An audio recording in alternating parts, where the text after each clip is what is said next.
학생인데 과정을 끝까지 잘 참여했어요. 우리 박수로 한번 경기해 주시기 바랍니다. 네. 강사님 앞으로 나왔어요? 네, 앞으로 나오세요.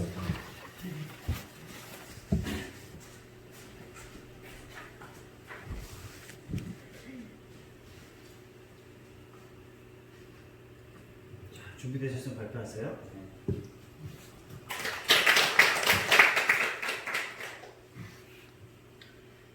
제목 변화 소감문. 1월 어느 날 독서 강의를 한다는 소식이 들려왔습니다. 그리고 저도 할 거라는 말을 들었습니다. 처음에는 독서 코칭 강의를 한다는 말에 별 생각이 없었습니다. 18살인 저도 할 줄은 몰랐기 때문입니다. 시간이 지나 강의를 하는 날이 다가왔습니다. 교회 계단을 내려가던 중 저희 교회 목사님을 만났습니다. 그때 목사님께서 은찬이도 독서 코칭을 해야 합니다 라고 말씀하셨습니다. 왜 해야 하고 이 과정이 저에게 어떻게 유익이 되는지 말씀해 주셨습니다. 저는 네 라고 자신 없게 말했습니다. 진짜 내가 하게 될까 라고 생각하며 마저 계단을 내려왔습니다. 어머니도 좋은 기회라고 말씀하셨습니다. 그렇게 저는 독서 코칭 과정에 참여하게 되었습니다. 저의 누나인 다인이 누나와 학교 선생님들도 함께 한다고 하여 좀 더 안심되었습니다. 저는 평소에 대학 과제를 하는 대학생 누나 형들이 멋있어 보였습니다. 저도 언젠가 할 거라는 기대를 갖고 있었습니다. 이 과정이 독서에 대한 거라고 들어 무엇을 배울지 기대가 되기도 하고 걱정이 되기도 했습니다. 그 당시 저는 학교가 잠시 휴교 중인 상태였습니다. 저 혼자 학교에 나와 할 것들을 했었습니다. 지금은 5월로 미루어진 검정고시가 4월달에 있어 검정고시 공부도 했어야 했습니다. 독서 코칭을 한다고 하여 2과목만 치기로 했습니다. 그래도 학원과 검정고시 공부도 했어야 했습니다. 가장 어리기 때문에 살살하려는 몹쓸 생각도 가졌었습니다. 하지만 이 생각은 강의 과정에 함께 참여하시는 분들을 보고 바로 없어졌습니다. 각자 직업을 가지고 계셨고 내 아이의 부모님과 대학 교수님들이 있었기 때문입니다.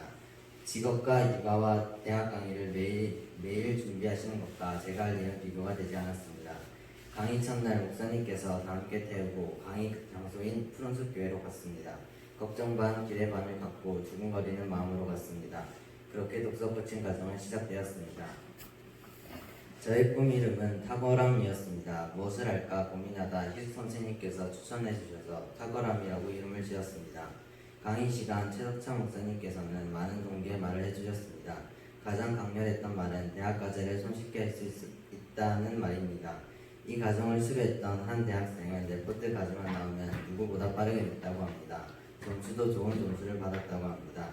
이 말을 듣고 나도 그렇게 되고 싶다라는 마음으로 열심을 더 가지게 되었습니다. 과제는 강의 정리와 감상문, 필수 독서 감상문, 선택 감상문, 글 분석과 문장력 학습이 있었습니다. 도서들과 글 분석은 매주 단계가 올라가는 듯 했습니다.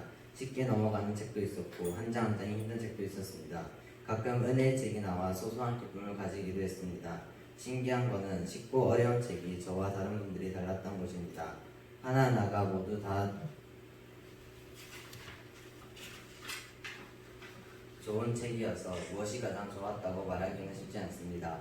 그럼에도 잘 넘어가지 않는 책을 굳이 정한다면 독서의 기술이라는 책입니다. 왜인지는 모르지만 편의점 의자에 앉아 졸기도 하고 끙끙거리며 읽었던 기억이 납니다. 독서 코칭 과정 초반에는 일주일에 3번 정도 편의점에 있었습니다. 몇 시간 동안 편의점에만 있어야 했습니다. 그때 독서 과제를 했습니다.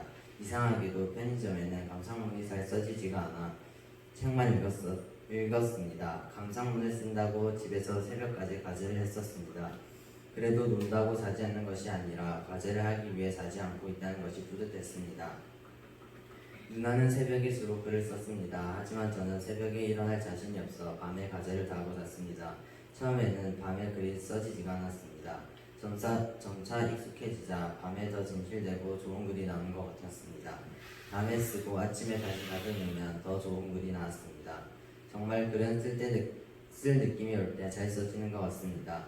내 인생의 첫 책 쓰기라는 책에서 글이 써지지 않더라도 의자에 앉아 끈질기게 쓰는 연습이 필요하다고 하였습니다.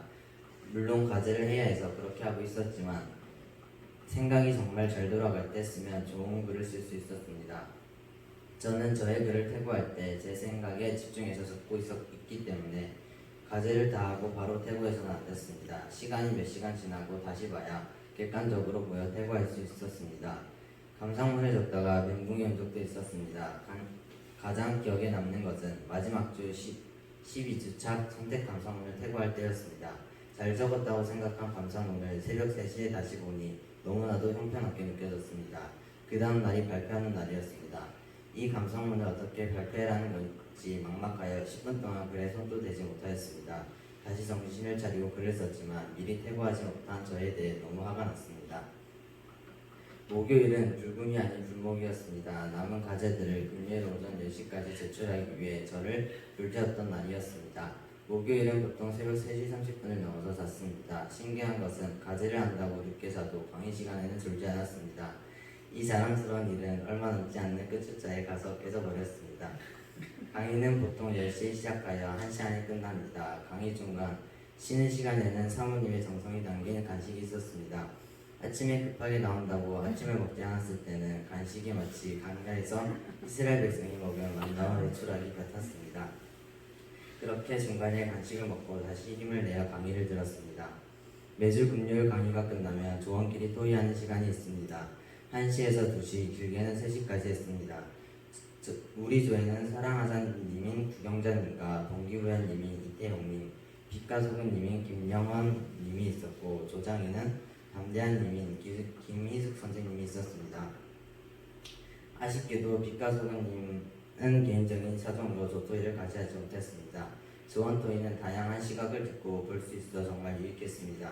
조원토의는 깊게 생각하지 못한 저의 생각을 깊이 생각하게 해주었습니다. 사랑하자님은 생동감이 넘치고 살아있는 글을 잘 쓰셨습니다. 감성에 확 와닿는 글을 쓰셨습니다. 새로운 시각으로 해석하시고 말씀해 주셔서 놀랄 때가 간혹 있었습니다. 구경자님은 대학 강의도 준비하고 학기도 해야 하는데 과제를 거의 다 하고 오시는 게 대단하게 느껴졌습니다. 동기부여님은 책을 읽은 후 느낀 점을 실천하시고 감상문을 적어 오시는 것이 놀라웠습니다. 작은 다짐이라도 실천하는 모습이 정말 멋있었습니다. 덕분에 저도 동기를 얻었습니다. 가끔 시를 적어오셔서 시를 들려주셨습니다. 좋은 시는 허락을 받고 가족 단톡에 올렸습니다.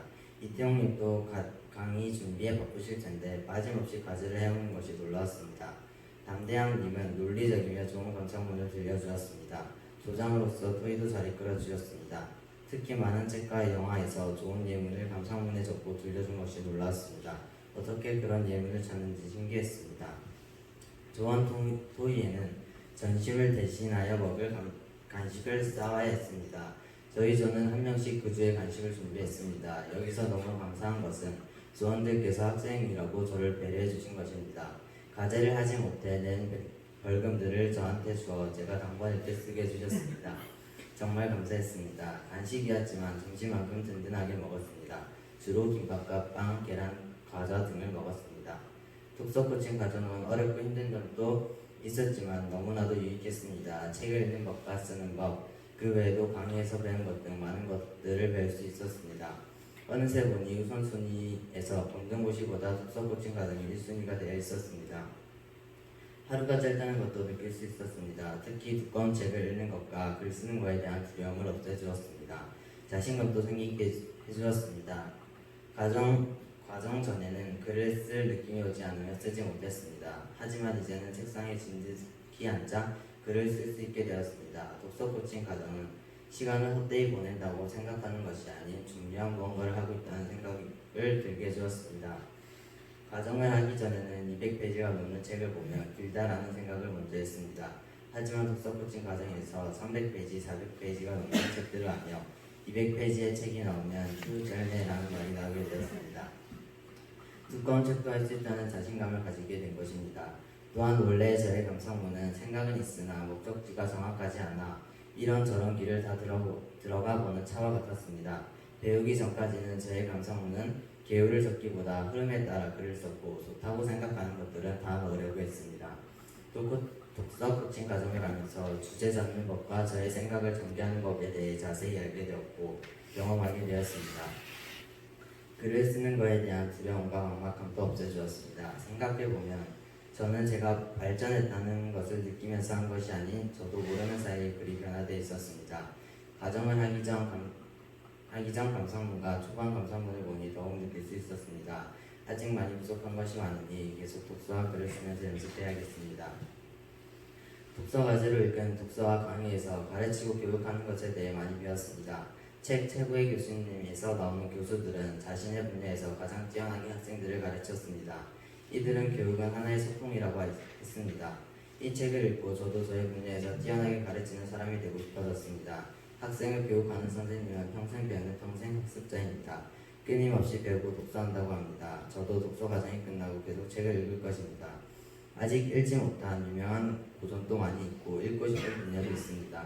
한국의 역사와 로마의 역사에 대한 책도 읽어보고 싶습니다. 세익스피어의 책들도 다시 읽어보고 주홍 글씨와 같은 소설과 소통에 대한 책, 읽기 편한 세계사 책 등도 읽어볼 것입니다. 물론 적절한 시간을 가지고 말입니다. 감상문도 2권이나 3권에 1개씩 써보도록 해야겠습니다. 독서 코칭 과제를 하면서 딱 한 번 감상문을 쓰지 않고 요약과 정리 분석을 할 때가 있었습니다. 그 주가 지나고 다시 감상문을 써보려 하니 전보다 더 글이 적히지 않았습니다. 요약과 정리, 글 쓰는 습관을 길러야겠습니다. 아직 부족하고 알지 못하는 게 많기 때문에 매일 책 쓰는 시간을 확보하여 책 읽는 습관을 들여야겠습니다. 끊임없이 독서를 통해 발전하는 제가 되기를 바랍니다. 그리고 발전하여 언젠가 다른 사람에게 무언가를 가르치고 깨달을 수 있도록 이끄는 제가 되기를 바랍니다. 끝으로 감사의 말을 전하고 마칩니다. 먼저 매주 자신감을 주시고 유익한 강의와 과제마다 피드백을 하시며 이 과정을 진행하신 최덕찬 목사님 감사하고 수고하셨습니다. 그리고 매주 환하게 맞아주시고 정성 담긴 맛있는 음식을 준비해 주신 사모님 감사합니다. 또한 이 과정에 제가 참여할 수 있도록 해주시고 언제나 조언을 해주시는 정창현 목사님 감사합니다. 학교에서 과제를 할 때마다 식사 시간마다 맛있는 음식을 내줘 힘을 내게 해주신 김희순 사모님 감사합니다. 함께 과정에 참여하시고 수고하신 정지영님, 박은진님, 김영원님, 이태용님, 구경전님, 희수선생님, 신선생님 그리고 다혜님 누나 감사하고 수고하셨습니다.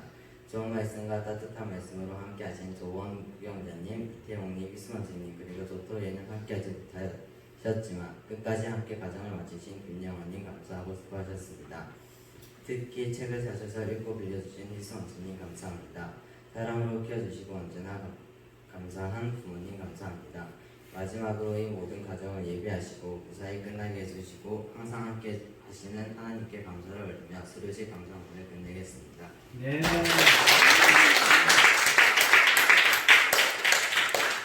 고등학교 2학년이 사실 감당하기 힘든 전체 과정이었는데 처음부터 끝까지 열심히 참여해 줬습니다.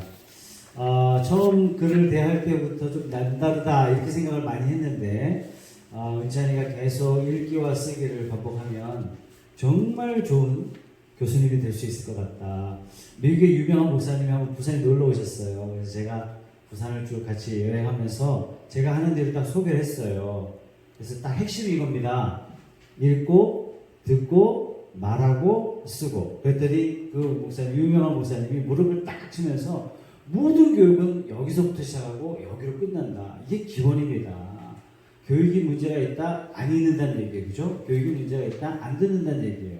교육이 문제가 있다, 안 쓴다는 얘기죠. 왜 우리는 읽고 쓰고 듣고 말하고 합니까? 우리의 생각을 이제 펼쳐나가는 거죠. 네.